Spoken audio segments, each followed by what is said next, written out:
सुंदर स्वागत केलं. मला फार बरं वाटलं की तुम्ही छान आमचं सगळ्यांचं स्वागत केलेलं आहे. आणि आज तुमच्या सर्व महिलांची गर्दी बघून असं वाटतंय की जणू काही ही निवडणूक महिलांनीच हाती घेतली आहे का काय. तुमच्यामुळं खरं तर खऱ्या अर्थानं माझं टेन्शन निम्मं झालेलं आहे. माझ्या माता भगिनींनो, जरी तुमचं विश्व हे छोटंसं असलं, किचन पुरतं घरापुरतं जरी मर्यादित असलं, तरी तुम्ही सर्वजणी घर चालवता एवढं लक्षात ठेवा. ही खूप मोठी गोष्ट आहे. हे तुमचं महत्त्व हे कधी आम्ही सर्व कधी विसरू शकत नाही. आदरणीय नाना, तुमचं आणि तात्यांचे खूप जुने संबंध होते, स्नेहाचे संबंध होते, खूप आपले जुने ऋणानुबंध. माझ्या वडिलांचे आबांचे देखील तुमचे खूप चांगले संबंध होते. नाना, जरा वाईट वाटतं की तुमच्यासारखे जुने तत्वनिष्ठ राजकारणी आता दुर्मिळ होत चाललेत. राजकारण अलीकडे तत्वाचं राहिलं नाही. पण नाना, मी आहान पाटील तुम्हाला शब्द देतो, या सर्व तरुण पोरांना मी सोबत घेऊन पुन्हा एकदा तत्वाचं आणि सात्विक राजकारण परत आम्ही चालू करून दाखवू. आम्ही तुम्हाला शब्द देतो. आणि आपले उमेदवार माननीय कामेश कांबळे आणि पंचायत समितीचे उमेदवार कोमल गायकवाड या ठिकाणी त्यांच्या प्रचाराच्या सभेनिमित्त तुम्ही सर्व महिला या ठिकाणी उपस्थित झाल्या, त्याबद्दल मी वनवासवाडीच्या वतीनं व या दोन्ही उमेदवारांच्या वतीने तुमचा आभार मानतो. या ठिकाणी ही सभा संपल्यानंतर गिफ्ट वाटण्याचा कार्यक्रम होणार आहे, त्यामुळे तुम्ही कोणीही कुठून जागेवर हलू. तर त्यावेळेस अर्जुन म्हणला की मला दुसरं काही दिसत नाही, मला फक्त डोळा दिसतो. तसा येणाऱ्या बॅलेट बॉक्सवर, येणाऱ्या बॅलेट पेपरवर किंवा येणाऱ्या बॅलेट मशीनवर तुम्हाला फक्त घड्याळच दिसलं पाहिजे.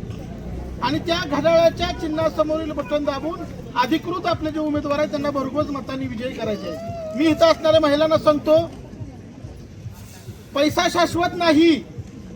विचार, तत्वज्ञान, सिद्धांत हेच जिवंत आहेत. आज मी विद्यांजली पोर्टलवर काम करतो आणि सातारा जिल्ह्यामध्ये जेवढे 1ली ते 10वी पर्यंतचे विद्यार्थी आहेत, ज्यावेळेस लॉकडाऊन होतं त्यावेळेस केंद्र सरकारने एक उपक्रम काढलेला की जे होतकरू तरुण आहेत की त्यांनी शैक्षणिक काम करावं, त्यावेळी मी रजिस्ट्रेशन केलेलं आणि मला केंद्र सरकारनं विद्यांजलीमध्ये काम करण्यासाठी संधी दिली. मी आज आदरणीय कांबळे सर आणि गायकवाड ताईंना एवढं सांगेन, यांच्यावर माझी कमेंटमेंट झाली, ज्यावेळेस हे विजय होतील त्यावेळेस ह्या गटामध्ये गणामध्ये एक शैक्षणिक क्रांती होणार. करून द्या. तुम्हाला माझा परिचय आहे का सर्वांना? नक्की आहे का? आवाज आहे ना माझ्यापर्यंत? तरी पण परत एकदा करून देतो. स्वर्गीय भाऊसाहेब महाराज, खासदार लक्ष्मणराव तात्या पाटील, त्याचप्रमाणे माननीय नामदार मकरंद आबा पाटील, माननीय प्रदेशाध्यक्ष शशिकांतजी शिंदे साहेब, खासदार लक्ष्मणराव पाटील, खासदार नितीन काका पाटील, त्याचप्रमाणे आहान भैया साहेब, साहिल बाबा, सतीश अण्णा यांना माझ्यावर जो विश्वास टाकला आणि मला जी जिल्हा परिषदेची उमेदवारी दिली, त्यासाठी इथून पुढे येणाऱ्या काळात प्रत्येक तुमचं काम करण्यासाठी मी कटिबद्ध राहणार आहे.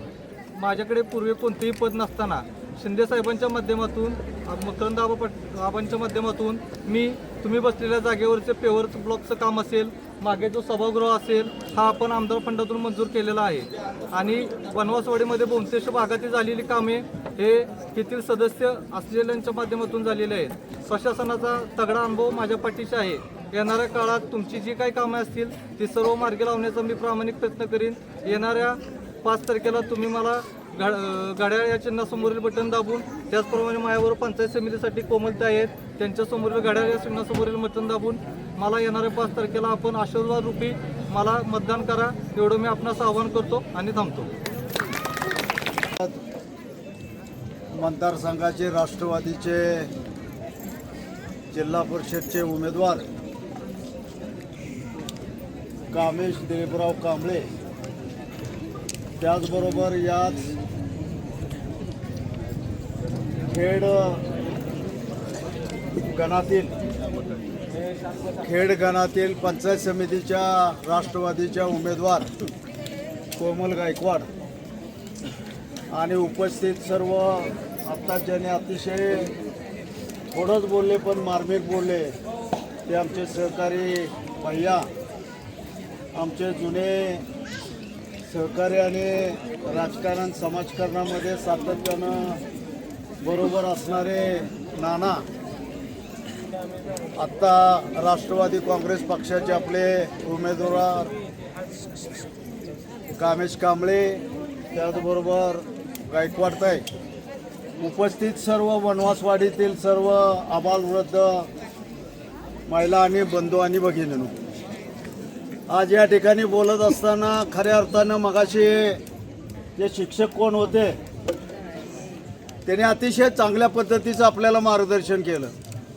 गेले 5 वर्षामध्ये 5 वर्षापूर्वी या ठिकाणी ज्यांनी प्रतिनिधित्व केलं आणि ज्यांनी ह्या ठिकाणी दिशाभूल करून शनी तुम्हाला खोटं अफवा पसरून शनी त्या ठिकाणी निवडून येण्याचं काम केलं.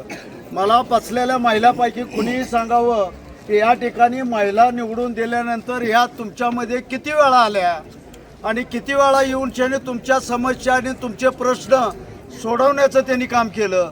हे सगळ्यांनी तुम्ही ह्या प्रसंगाला जाणून घेतलं पाहिजे. एक लक्षात ठेवा, मागच्या वेळेस एक वेगळ्या पद्धतीचे दिशाभूल करून शनी या ठिकाणी प्रतिनिधित्व मिळवलं गेलं. आज या तसं पाहायला गेलं तर त्यांचं मतदान हे कोंढवे विभागामध्ये आहे आणि कोंढवे विभागामध्ये मतदान असताना परंतु ते उभे राहतात कुठं? आपल्या विभागामध्ये. म्हणजे याचा अर्थ असा आहे की त्यांना काही पडलेलं नाही. त्यांना माहिती होतं की आपण 5 वर्ष या ठिकाणी आता फक्त काम करणार नाही, परत आपण आरक्षण लागलं की आपल्या त्या ठिकाणी कोंढवे विभागामध्ये जाणार आहे. त्यामुळं मागच्या वेळेस तुम्हाला फसवून त्या ठिकाणी मतदान घेण्याचं काम केलेलं आहे. आता तुमच्या हातामध्ये जे आपण कोंढव्याची जी पार्सल या ठिकाणी निवडून दिलेली आहे ती परत आपल्याला माघारी पाठवायचं काम बसलेल्यांचा सगळ्यांचं आहे. करणार आहे का नाही तुम्ही सांगा, मोठ्याने सांगा. त्या पद्धतीनं आपल्याला सगळ्यांना पोटतिडकीनं काम करायचं आहे.